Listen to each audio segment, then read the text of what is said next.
Hello friends, welcome to our channel. Friends, మనకి staff selection commission SSC GD examinations మనకి ఈ రోజు నుంచి స్టార్ట్ అయ్యాయి. సో ఈరోజు 4th ఫిబ్రవరి సెకండ్ షిఫ్ట్లో అడిగినటువంటి కొన్ని మెమరీ బేస్డ్ క్వశ్చన్స్కి సంబంధించినటువంటి ఆన్సర్స్ అయితే చూద్దాము. వీడియో చూస్తున్నటువంటి వారు వీడియోని లైక్ చేసి మీ ఫ్రెండ్స్కి షేర్ చేసే ప్రయత్నం చేయండి, వారికి ఇన్ఫర్మేషన్ తెలుస్తుంది. ఫస్ట్ టైం మన ఛానల్ని విజిట్ చేస్తే సబ్స్క్రైబ్ చేసుకొని బెల్ సింబల్ని యాక్టివేట్ చేసుకోండి. డీటెయిల్స్లోకి వెళ్లే ముందు మీరు ఎస్ఎస్సి జీడీ ఆస్పిరెంట్స్ అయినట్లయితే, మీరు ప్రజెంట్ ఎగ్జామినేషన్స్ రాయబోతున్నటువంటి స్టూడెంట్స్ అయితే, మీరు డైలీ అడుగుతున్నటువంటి క్వశ్చన్స్కి సంబంధించినటువంటి షిఫ్ట్ వైజ్ క్వశ్చన్స్ యొక్క పీడిఎఫ్స్తో పాటు మీరు ఇక్కడ మెన్షన్ చేసినటువంటి current affairs, static GK English medium and Telugu medium, English 10,500+ bits, GK Telugu medium and English medium కలిపి 20,000+ బిట్స్ని మీరు పొందవచ్చు. సో మేము మీకు 4 months వ్యాలిడిటీ ఇస్తూ 199 రూపీస్కి ఈ కోర్స్ అయితే మీకు ప్రొవైడ్ చేస్తున్నాము. ఇందులో మీకు ఎస్ఎస్సి జీడీ ఎవ్రీడే ఫిబ్రవరిలో అడుగుతున్నటువంటి క్వశ్చన్స్ అన్నీ కూడా, షిఫ్ట్ వైజ్ బిట్స్ అన్నీ కూడా మేము మీకు పీడిఎఫ్స్ రూపంలో ఇదే కోర్సులో ప్రొవైడ్ చేస్తాము. మీరు సింపుల్గా డిస్క్రిప్షన్లో ఉన్నటువంటి బిఎస్కే జాబ్స్ అనేటువంటి యాప్ని డౌన్లోడ్ చేసుకొని మీరు హోమ్ పేజ్లోనికి వచ్చినట్లయితే ఎస్ఎస్సి ఎగ్జామ్స్ అని చెప్పేసి ఒక బాక్స్ అయితే ఉంటుంది. ఆ బాక్స్ ఓపెన్ చేస్తే మీకు ఈ కోర్స్ అయితే కనిపిస్తుంది. సో ప్రతి ఒక్కరు తీసుకోండి. షిఫ్ట్ వైజ్గా అడుగుతున్నటువంటి పీడిఎఫ్స్ ఉంటాయి. అలాగే మీకు ఈ మెటీరియల్స్ అన్నీ కూడా మీరు పొందవచ్చు. ఈ పీడిఎఫ్స్ అన్నీ కూడా మీరు డౌన్లోడ్ కూడా చేసుకోవచ్చు మీ మొబైల్లోకి. సో డిస్క్రిప్షన్లో యాప్ లింక్ ఉంటుంది, చూడండి. ఫ్రెండ్స్, నేను ప్రతి షిఫ్ట్కి సంబంధించినటువంటి క్వశ్చన్ అండ్ ఆన్సర్స్కి సంబంధించినటువంటి ఈ పర్టికులర్ పీడిఎఫ్స్ని 199 రూపీస్కి సంబంధించినటువంటి కోర్సులు అయితే ప్రొవైడ్ చేస్తున్నాము. ఈ కోర్సులో మీకు ఎవ్రీడే షిఫ్ట్స్లో అడుగుతున్నటువంటి క్వశ్చన్స్కి సంబంధించినటువంటి పీడిఎఫ్స్తో పాటు మీకు మిగిలినటువంటి PDFs, okay, GK, English, current affairs, static GK, previous papers ఇవన్నీ కూడా ఈ మెటీరియల్లోనే మీకు అవైలబుల్గా ఉంటాయి. సో డిస్క్రిప్షన్లో మీకు బిఎస్కే జాబ్స్ అని చెప్పేసి యాప్ లింక్ ఉంటుంది. యాప్ని డౌన్లోడ్ చేసుకుని హోమ్ పేజ్లోనికి వస్తే ఎస్ఎస్సి ఎగ్జామ్స్ అని చెప్పేసి ఒక బాక్స్ కనిపిస్తుంది. ఆ బాక్స్ ఓపెన్ చేస్తే మీకు కోర్స్ ఉంటుంది, తీసుకోండి. సో ఇక్కడ ఫస్ట్ క్వశ్చన్ వచ్చేసి, ఇది సెకండ్ షిఫ్ట్లో అడిగినటువంటి క్వశ్చన్స్ అండి. కొన్ని మెమరీ బేస్డ్ క్వశ్చన్స్ స్టూడెంట్స్ చెప్పడం జరిగింది. సో మనకి క్వశ్చన్స్ యొక్క ఫ్రేమింగ్ అనేది కరెక్ట్గా ఉండకపోవచ్చు, బట్ మనకి వీటి రిలేటెడ్ క్వశ్చన్స్ అయితే వచ్చాయని మీకు అర్థమవుతుంది. సో ఇక్కడ చూసుకున్నట్లయితే Parul Parmar is related to which sport అని చెప్పేసి అడిగారు. పరుల్ పర్మార్ ఏ క్రీడకు సంబంధించినటువంటి వ్యక్తి అని చెప్పేసి అడగడం జరిగింది. దీనికి సంబంధించినటువంటి ఆన్సర్ చూస్తే, Parul దల్సుఖ్భాయ్ Parmar born 20th March 1973 is an Indian para badminton player from Gujarat. She had been ranked world number 1 in para badminton women's singles SL3 అని చెప్పేసి ఇచ్చారు. సో ఇక్కడ చూసుకుంటే మనకి పరుల్ దాల్సుఖ్భాయ్ పర్మార్ అనేటువంటి ఈవిడ 1973లో మార్చి 20వ తేదీన జన్మించడం జరిగింది. గుజరాత్కి చెందినటువంటి భారత పారా బ్యాడ్మింటన్ ప్లేయర్ అనమాట. సో ఆమె పారా బ్యాడ్మింటన్ ఉమెన్స్ సింగిల్స్ SL3లో ప్రపంచంలోనే నంబర్ 1 స్థానంలో ఉండేవారనమాట. నెక్స్ట్ క్వశ్చన్ వచ్చేసి, what was the main objective of the first 5-year plan అని చెప్పేసి అడిగారు. మొదటి 5 ఏళ్ల ప్రణాళిక యొక్క ప్రధాన లక్ష్యం ఏంటి అని చెప్పేసి మనకి క్వశ్చన్ అయితే రావడం జరిగింది. సో 5 years ప్లాన్స్ నుంచి మీరు ఎకానమీలో ఏదైనా టాపిక్ చదవాలి అంటే మీరు ఫస్ట్ చదవాల్సింది 5-year ప్లాన్స్ అండి. సో 5-year ప్లాన్స్ అసలు ఏ విధంగా ఇంప్లిమెంట్ చేశారు, ఏ దేశాన్ని ఇన్స్పిరేషన్గా తీసుకొని ఇంప్లిమెంట్ చేశారు, ఏ 5 yearలో ఏ పర్టికులర్ సెక్టార్ పైన ఫోకస్ చేశారు అనేది మీరు ఖచ్చితంగా చదవాలి. ఆల్రెడీ మనకి సెకండ్ షిఫ్ట్లో ఈ క్వశ్చన్ అయితే రావడం జరిగింది. నెక్స్ట్ షిఫ్ట్లో మీకు గ్రీన్ రెవల్యూషన్ ఏ 5-year ప్లాన్లో ఇచ్చారని చెప్పేసి అడుగుతారు, గరీబీ హఠావో ఏ 5-year ప్లాన్లో ఇచ్చారని చెప్పేసి అడుగుతారు, అలాగే ప్లాన్ హాలిడే ఎప్పుడు వచ్చిందని చెప్పేసి అడుగుతారు. ఈ విధంగా మనకి క్వశ్చన్స్ అయితే వస్తాయి. So first 5-year plan main objective ఏంటనేది చూద్దాము. Its main focus was on the agricultural development of the country, and at the same time it was to increase economic development in the country. It was based on the Harad Damodar model అని చెప్పేసి ఇచ్చారు. So మొదటి పంచవర్ష ప్రణాళిక యొక్క ప్రధాన దృష్టి దేశం యొక్క వ్యవసాయ అభివృద్ధి పైన ఆధారపడి వారు ఆ ఫండ్స్ అన్నీ కూడా వ్యవసాయ శాఖకి రిలీజ్ చేయడం జరిగింది. అదే సమయంలో దేశంలో మనకి ఆర్థికాభివృద్ధిని పెంచడం, అలాగే ఇది హరద్ దామోదర్ మోడల్ ఆధారంగా రూపొందించబడిందనమాట. ఇదే క్వశ్చన్ని మనకి మరొక విధంగా అడుగుతారు. హరద్ దామోదర్ మోడల్ ఆధారంగా రూపొందించబడినటువంటి 5-year ప్లాన్ ఏది అని చెప్పేసి అడుగుతారు. సో మొదటి పంచవర్ష ప్రణాళిక అనమాట. మొదటి పంచవర్ష ప్రణాళికలో మొత్తం ఎన్ని IITsని ఎస్టాబ్లిష్ చేశారు అని చెప్పేసి అడుగుతారు. ఇండియన్ ఇన్స్టిట్యూట్ ఆఫ్ టెక్నాలజీకి సంబంధించి మొత్తం ఎన్ని IITs అంటే మొత్తం 5 IITsని ఎస్టాబ్లిష్ చేయడం జరిగింది. ఓకే, అది కూడా ఒక క్వశ్చన్. తర్వాత గ్రీన్ రెవల్యూషన్ ఎప్పుడు ప్రారంభించారు, ఏ పంచవర్ష ప్రణాళికలో ప్రారంభించారు అంటే థర్డ్ పంచవర్ష ప్రణాళికలో గ్రీన్ రెవల్యూషన్ని ప్రారంభించడం జరిగింది. సో గ్రీన్ రెవల్యూషన్ ఎప్పుడంటే 1965లో గ్రీన్ రెవల్యూషన్ని ఈ యొక్క విప్లవాన్ని తీసుకురావడం జరిగింది. దేశంలో ఫుడ్ గ్రెయిన్స్ని పెంచడానికి తీసుకొచ్చినటువంటి విప్లవమే గ్రీన్ రెవల్యూషన్. సో తర్వాత మనకి ప్లాన్ హాలిడేస్ అయితే వచ్చాయి. ప్లాన్ హాలిడేస్ ఎన్ని సంవత్సరాలు అని చెప్పేసి అడుగుతారు. 1966 నుంచి 1969 మధ్య వచ్చినటువంటి పర్టికులర్ హాలిడేస్నే ప్లాన్ హాలిడేస్ అంటారు. ఇవి ఎందుకు వచ్చాయి అంటే 1962లో మనకి ఇండియా చైనా యుద్ధం జరిగింది. 1965లో ఇండియా పాకిస్తాన్ యుద్ధం జరిగింది. సో దీనివల్ల ఫండ్స్ అన్నీ కూడా ఈ యుద్ధాలకి ఖర్చు పెట్టడం, తర్వాత నెక్స్ట్ పంచవర్ష ప్రణాళికకి ఫండ్స్ లేకపోవడం వల్ల 1966 నుంచి 69 మధ్య ప్లాన్ హాలిడేని అయితే ఇంప్లిమెంట్ చేశారు. సో మనకి ఒక్క క్వశ్చన్లోనే మనం చాలా క్వశ్చన్స్ని డిఫరెంట్గా థింక్ చేయడం జరిగింది. ఇంకా గరీబీ హఠావో ఎప్పుడు ప్రారంభించారని చెప్పేసి కూడా అడుగుతారు. గరీబీ హఠావో అనేటువంటి నినాదాన్ని ఇందిరాగాంధీ గారు ప్రైమ్ మినిస్టర్గా ఉన్నటువంటి టైంలో 5th 5 year ప్లాన్ ఏదైతే ఉందో ఈ 5th 5 year ప్లాన్లో ఇంప్లిమెంట్ చేశారండి. చాలామంది కన్ఫ్యూజ్ అవుతారు. గరీబీ హఠావోకి సంబంధించినటువంటి ప్లాన్ గురించి 4th 5 year ప్లాన్ అంటారు, కానీ మీరు గూగుల్లో చూడొచ్చు 5th 5 year ప్లాన్ మనకి 1974 నుంచి 79 మధ్య అయితే ఇంప్లిమెంట్ చేశారు. సో ఇక్కడ మనకి 5th 5 year ప్లాన్లో గరీబీ హఠావో అనేటువంటి నినాదాన్ని ఇందిరాగాంధీ గారు ఈ యొక్క 5th 5 year ప్లాన్లో ఎక్కువగా మెన్షన్ చేస్తూ దేశంలో పేదవారిని నిర్మూలించాలి అనేటువంటి ఉద్దేశంతో ఆ యొక్క పంచవర్ష ప్రణాళికని ఇంప్లిమెంట్ చేయడం జరిగింది. కాబట్టి మీరు ఎకానమీ నుంచి ఏమైనా బిట్స్ చదవాలి అంటే ఖచ్చితంగా 5 year ప్లాన్సే చదవండి. ప్లానింగ్ కమిషన్ ఎప్పుడు ఎస్టాబ్లిష్ చేశారు, దానికి చైర్మన్గా ఎవరు ఉంటారు, నీతి ఆయోగ్ ఏ విధంగా మారింది, దానికి చైర్మన్ ఎవరు, వైస్ ప్రెసిడెంట్ ఎవరు, వైస్ చైర్మన్ ఎవరు, అలాగే నేషనల్ డెవలప్మెంట్ కౌన్సిల్ ఎప్పుడు ఎస్టాబ్లిష్ చేశారు, దానికి చైర్మన్గా ఎవరు ఉంటారు. ఓకే, సో ఇవన్నీ కూడా ఫైనాన్స్ కమిషన్కి సంబంధించి చైర్మన్గా ఎవరు ఉంటారు, ఇవన్నీ కూడా మీరు చదవాలన్నమాట. ఇవన్నీ కూడా ఎకానమీ నుంచి అడిగేటువంటి ఇంపార్టెంట్ బిట్స్.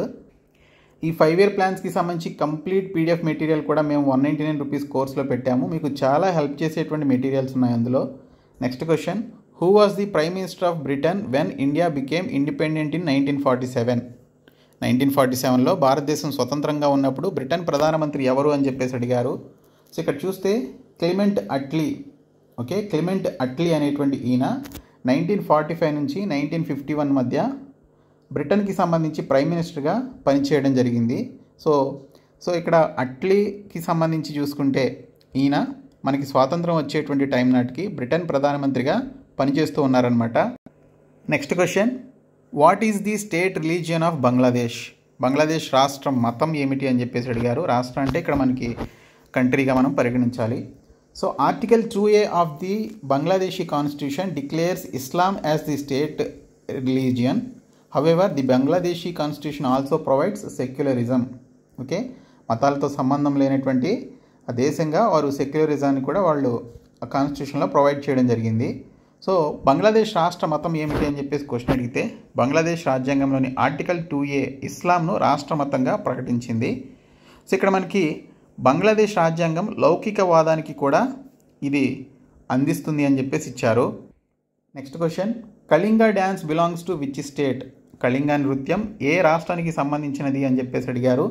సో ఇది మనకి ఒడిస్సా స్టేట్కి సంబంధించినటువంటి ఫేమస్ డ్యాన్స్ ఫామ్ అనమాట. So Kalinga festival is a martial dance festival of Orissa that celebrates the great victory of peace over war.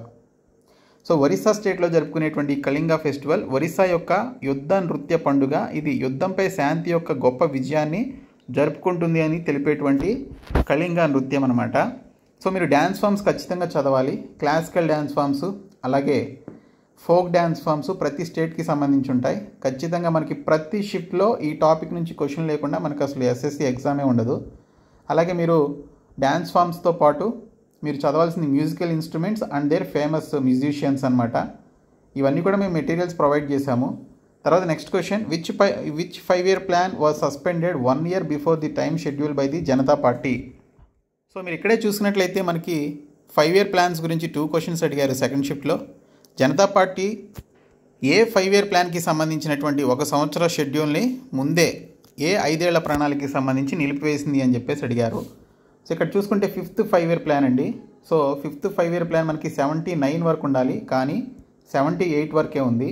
ఎందుకు అంటే ఆ జనతా పార్టీ ఏదైతే ఉందో వారు 1 year బిఫోర్ అధికారంలోకి రావడంతో 1978లో ఆ 1 ఇయర్కి సంబంధించినటువంటి మిగిలినటువంటి పంచవర్ష ప్రణాళికకి సంబంధించినటువంటి కాలాన్ని వాళ్ళు తీసివేశారనమాట, టెర్మినేట్ చేశారు. సో ఇది కూడా ఇంపార్టెంట్ బిట్టే. 1974 నుంచి 79 మధ్య 5th 5-year ప్లాన్ మనకి జరిగితే 79 ఇయర్, ఓకే, ఆ 1 ఇయర్కి సంబంధించినటువంటి 5-year ప్లాన్ని జనతా పార్టీ వాళ్ళు వాళ్ళ అధికారంలోకి వచ్చిన వెంటనే టెర్మినేట్ చేయడం జరిగింది. సో అందువల్ల 4 years మాత్రమే మనకి 5వ పంచవర్ష ప్రణాళిక అయితే ఉంటుంది. Next question, Shobhana Narayan is related to which classical dancer? Shobhana Narayan ఏ క్లాసికల్ డ్యాన్స్కు సంబంధించినటువంటి వ్యక్తి అని చెప్పేసి అడిగారు. కథక్ డ్యాన్సర్ అండి. నేను మ్యూజిషియన్స్ అండ్ దేర్ ఘరానాస్ అని చెప్పేసి నేను ఒక వీడియో అయితే చేశానండి. సో ఆ పీడిఎఫ్ కూడా మేము మీకు ప్రొవైడ్ చేశాము. ఆ పీడిఎఫ్లో ఈ శోభనా నారాయణ్ గారి గురించి కూడా చెప్పడం జరిగింది, విత్ ఇమేజెస్తో చెప్పాను. ఇమేజెస్తో కూడా మేము పీడిఎఫ్లో ప్రొవైడ్ చేశాము. సో ఈవిడ కథక్కి సంబంధించినటువంటి డ్యాన్సర్ అనమాట. సో లక్నోలో పర్ఫామ్ చేస్తారు. లక్నోకి సంబంధించినటువంటి ఘరానా ఏదైతే ఉందో అందులో ఈవిడ కథక్ డ్యాన్సర్గా పర్ఫామ్ చేసేవారు. సో వీడికి వచ్చినటువంటి అవార్డ్స్ చూస్తే పద్మశ్రీ 1992లో వచ్చింది. సంగీత నాటక అకాడమీ అవార్డ్ 1999 నుంచి 2000 ఇయర్లో ఆవిడకి అవార్డ్స్ అయితే రావడం జరిగింది. తర్వాత scheduled caste and tribes bill 2024 is related to which state? Scheduled కులాలు మరియు తెగలు బిల్లు 2024 ఏ రాష్ట్రానికి సంబంధించింది అని చెప్పేసి అడిగారు. సో ఇక్కడ చూసుకుంటే మనకి related to the state of Odisha. This bill changes the list of scheduled caste and scheduled tribes in Odisha. ఇది ఒడిస్సాకి సంబంధించినటువంటి బిల్ అండి. సో ఈ బిల్లులో ఒడిస్సాలో షెడ్యూల్ చేసినటువంటి కులాలు మరియు షెడ్యూల్ చేసినటువంటి తెగల జాబితాను ఇది మారుస్తుంది. Next question, who resigned from Wayanad Lok Sabha seat in Kerala in June 2024? June 2024లో కేరళలోని వైనాడ్ లోక్సభ సీటుకు ఎవరు రాజీనామా చేశారని చెప్పేసి ఇచ్చారు. సో రాహుల్ గాంధీ గారు 2024 జనరల్ ఎలక్షన్స్లో 2 ప్లేసెస్ నుంచి పోటీ చేశారు. ఒకటి వైనాడ్ అనమాట, కేరళలో ఉండేటువంటి ప్లేస్. మరొకటి వచ్చేసి యూపీలో ఉన్నటువంటి రాయ్బరేలీ అనేటువంటి ప్రాంతం నుంచి. సో ఆయన మొదటి నుంచి కూడా రాయ్బరేలీ అనేటువంటి ప్రాంతం నుంచే పోటీ చేసేవారు. కానీ 2019లో ఓడిపోయిన తర్వాత ఆయన అంతకుముందే కేరళలో పోటీ చేసి గెలిచినందున సో కేరళ నుంచి అండ్ రాయ్బరేలీ నుంచి 2 ప్లేసెస్ నుంచి పోటీ చేశారు 2024లో. సో 2 ప్లేసెస్లోనే గెలిచారు. గెలిచిన తర్వాత ఒక ప్లేస్ను వదులుకోవాలి కాబట్టి ఆయన వైనాడ్ అనేటువంటి లోక్సభ స్థానాన్ని వదిలిపెట్టి రాయ్బరేలీని ఆయన క్లెయిమ్ చేసుకోవడం జరిగింది. నెక్స్ట్ క్వశ్చన్ వచ్చేసి, ఇన్ విచ్ వేద does which craft appear? Which of the following Vedas is related to magic spells and which craft అని చెప్పేసి అడిగారు.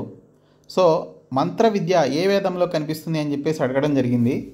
అథర్వణ వేదలో కనిపిస్తుందండి. అథర్వ వేద ఈజ్ ఆల్సో కాల్డ్ బ్రహ్మవేద. అథర్వ వేద has 20 chapters, 731 suktas and 5987 mantras.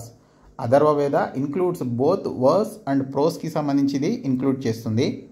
So Atharva వేద, సో ఇచ్చినటువంటి క్వశ్చన్కి మంత్ర విద్య ఏ వేదంలో కనిపిస్తుంది అంటే అథర్వ వేదాలో కనిపిస్తుంది.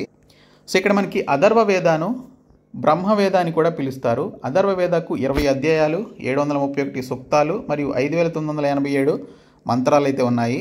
అథర్వ వేదాలో పద్యం మరియు గద్యం 2 మనకి ఉండడం జరుగుతుంది. Next one, right to life is which right?